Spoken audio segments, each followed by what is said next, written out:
Have you ever felt like your mind has no off switch? A whirlwind of thoughts, future scenarios, and what-ifs that drags you away from the present and locks you into constant worry. While your mind races uncontrollably, you feel your stomach clenching, you find it hard to breathe, or a tension settles in your shoulders without asking for permission. If this sounds familiar, you're not alone. Anxiety is the reaction of a mind that has forgotten how to come home to the calm of the present moment. But the good news is that, just like any other skill, calmness can be trained. And Buddhist wisdom offers us one of the clearest and most effective maps to do so. That's why, in today's video, we're going to explore 7 practical keys drawn from these ancient teachings, designed to help you let go of worries and calm your anxious mind. We will go through each of these strategies with clear examples so you can apply them in your daily life. And stay until the end, because there we will have a complete guided practice that will bring together everything we've learned so you can experience for yourself the feeling of returning to your center. If you want to learn how to reclaim your calm, save this video to have it handy and subscribe to the channel so you don't miss the next guides. Let's begin. Key 1, the anchor of the breath. The first and most fundamental key is to return to the breath. When the mind is anxious, it travels to the future and drags the body along with it. The breath shortens, the heart races, and our entire system goes into alert mode. Buddhist wisdom teaches us that the breath is the anchor that brings us back to the only place where anxiety doesn't exist, the present moment. The teachings invite us to be aware of the breath just as it is. If it's long, we know it's long. If it's short, we know it's short. This simple act of mindful observation has a profound effect. By paying attention to it, we naturally begin to calm it, and by calming the breath, we send a direct message to the brain that the danger has passed and it's safe to relax. Imagine you receive an email that triggers your anxiety. Before you react, before you get swept away by the mental whirlwind, pause for a moment. Take a long, deep inhale and then an even longer, smoother exhale. Repeat it 3 times. That small pause is the space where you reclaim your power and a sanctuary you can always carry with you. Key 2, observing anxiety. The second key is to learn to observe anxiety without identifying with it. We often say, "I am anxious," as if anxiety were the totality of who we are. The Buddhist teachings propose a radical shift in this regard. Instead of being the anxiety, we can be the observer of the anxiety. This teaching invites us to contemplate sensations and mental states as passing phenomena. When you feel that tightness in your chest, instead of fighting it, you can simply notice it and say to yourself internally, "I notice a sensation of tightness." If your mind is racing, you can acknowledge, "I notice that the mind is agitated." By naming the experience, you create a healthy distance.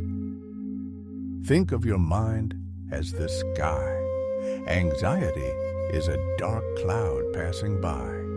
You are not the cloud. You are the vast sky that contains it.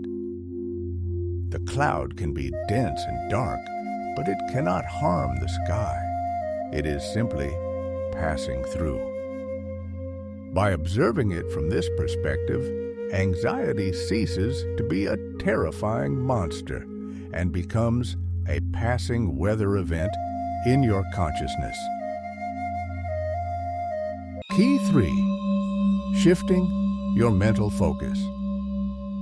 The third key is an active strategy for when the mind gets stuck in a worry loop. To avoid this, if a thought is causing you suffering, replace it with another that is more beneficial, or at least neutral. This isn't about suppressing or denying what you feel, but about consciously redirecting your attention. The teachings compare it to a carpenter using a small peg to knock out a larger one that's stuck. The anxious thought is the large peg. Your focus on something in the present is the small peg that helps you break free. For example, you're worried about a health problem, and your mind can't stop imagining the worst-case scenarios. In that moment, you decide to get up and mindfully make a cup of tea. You focus on the sound of the water, the warmth of the cup in your hands, the aroma of the steam. By occupying your mind with a neutral and pleasant sensory experience, you take energy away from the anxious thought, which gradually loses its strength. Key 4. Analyzing the cost of worry. The fourth key invites us to be honest with ourselves and examine the true outcome of our anxious thoughts. Therefore, if a harmful thought persists, we should investigate its drawbacks, recognizing that it is useless, blameworthy, and will ultimately only bring us suffering. Worry often disguises itself as being prepared or being responsible, but it rarely is. Most of the time, it's just a draining mental habit that solves nothing. The next time you find yourself trapped in a worry, stop and ask yourself a simple, direct question. Is this thought helping me right now? Is it giving me clarity or just stealing my peace? The ancient teachings compare this to an elegant person who would be horrified if an animal's carcass were hung around their neck.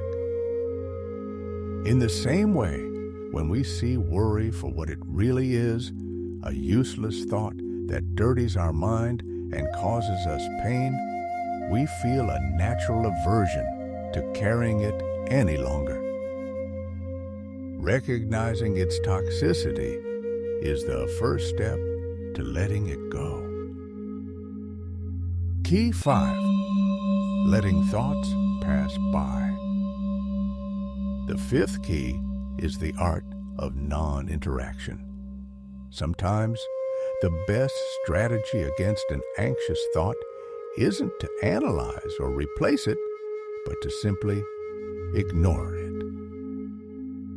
Buddhism teaches us not to pay attention to unskillful thoughts, to withdraw our conscious interest from them. Imagine you are sitting on the side of a road. The cars are your thoughts. A loud red car, an anxious thought, drives past you. You don't have to stop it, examine its engine, or get inside it. You simply watch it pass and let it go on its way. Your job is to remain seated without reacting. This technique is powerful because most anxious thoughts are fueled by our attention. If you don't feed them, if you don't get entangled in their story, they weaken and dissolve on their own. It's like a child seeking attention. If they don't get a reaction, they eventually get tired and go play somewhere else. By not paying them any mind, you take away all their power.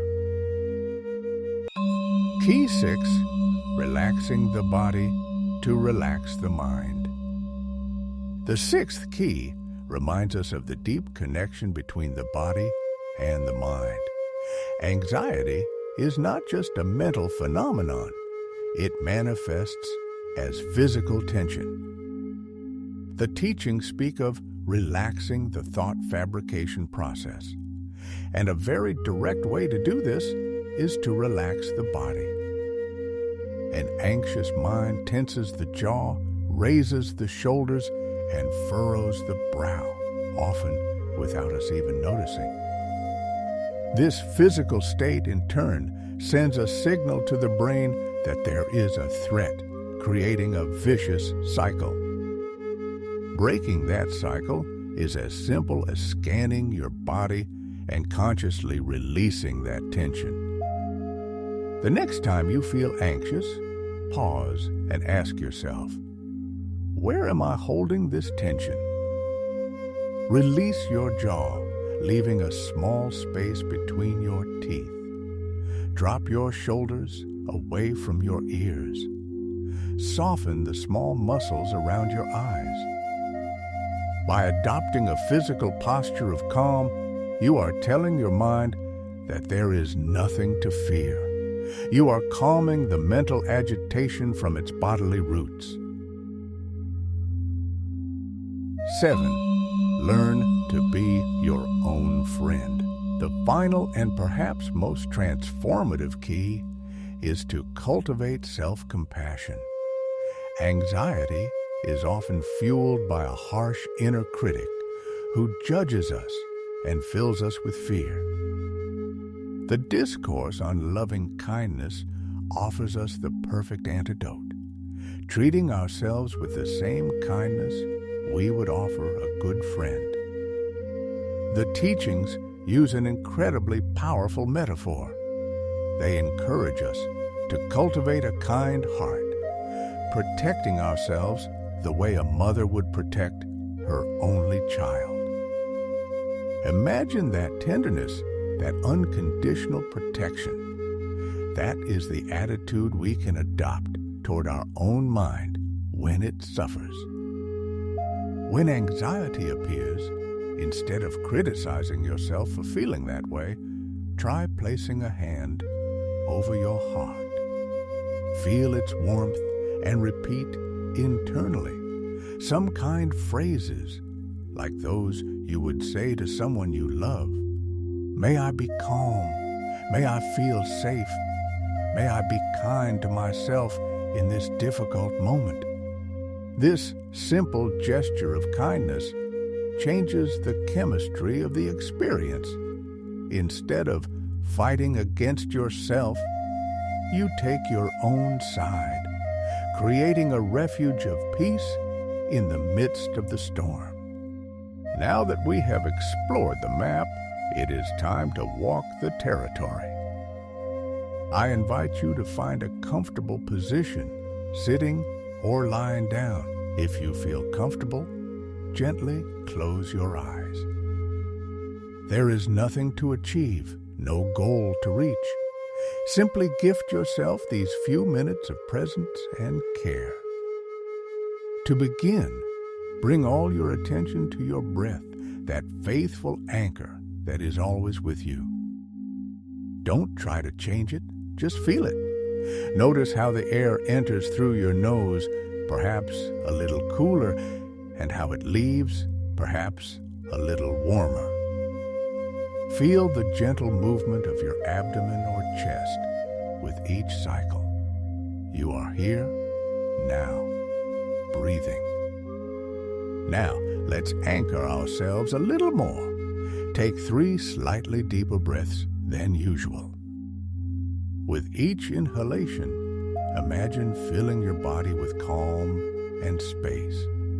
And with each exhalation, let go of the weight of the day a little more, the weight on your shoulders, allowing your body to settle more trustingly into the chair or bed. With that initial calm, bring your attention to your body, looking for any unnecessary points of tension. Start with your jaw. Is it clenched? Invite it to release, leaving a small space between your teeth.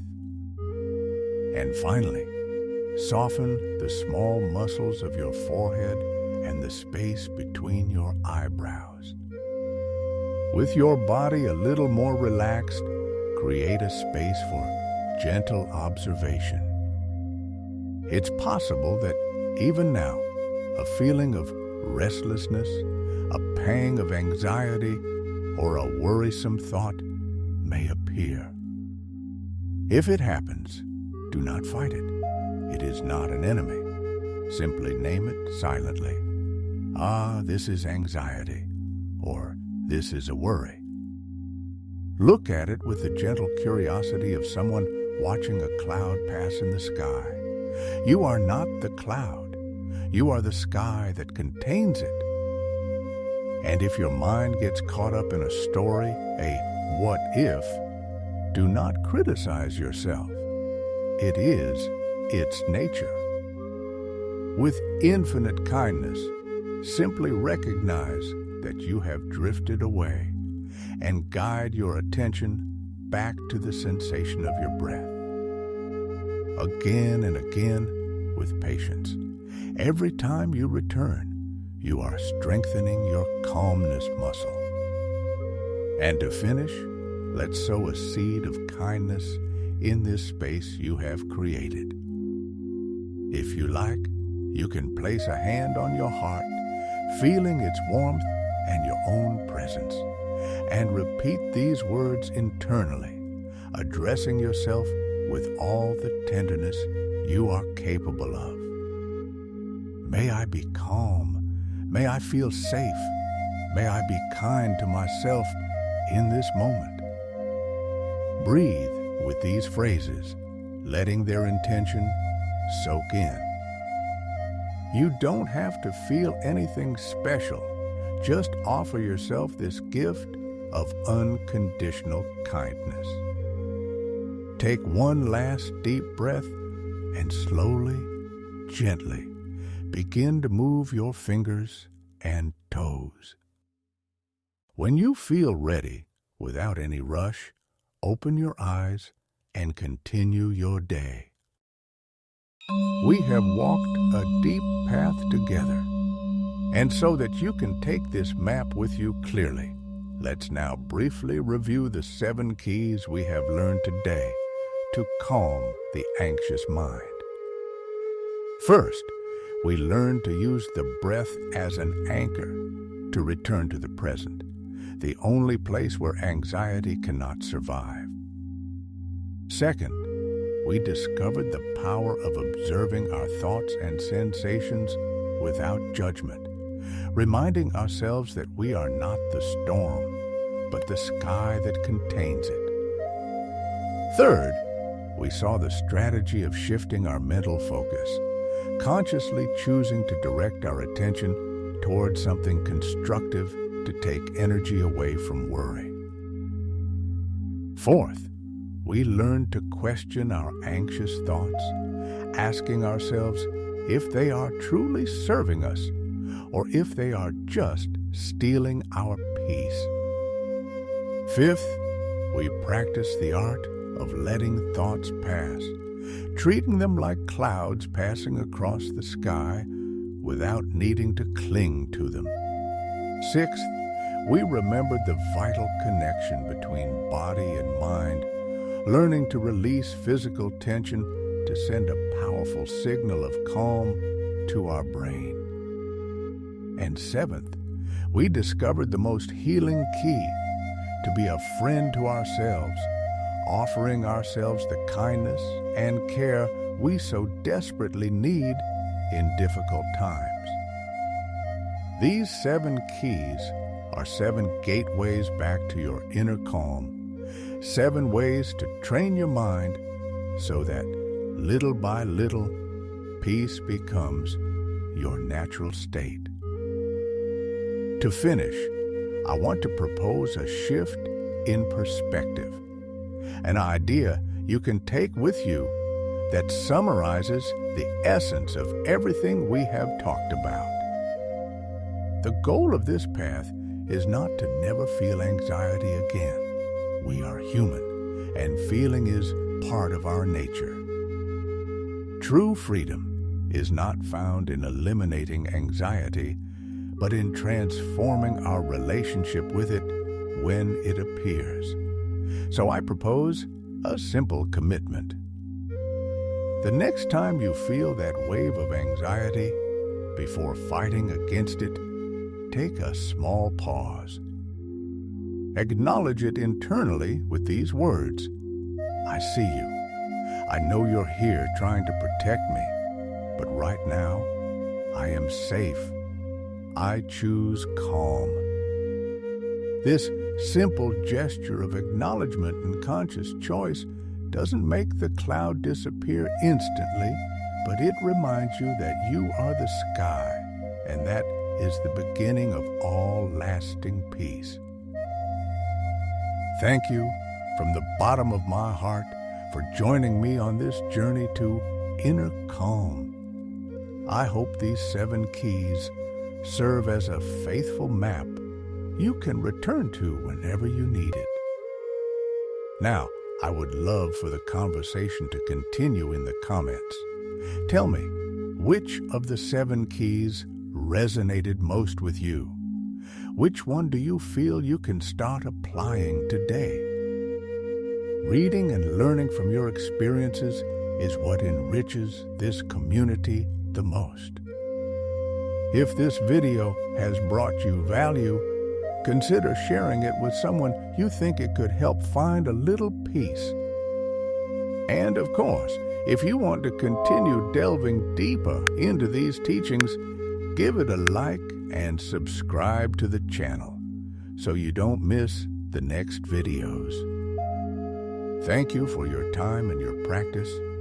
See you in the next episode.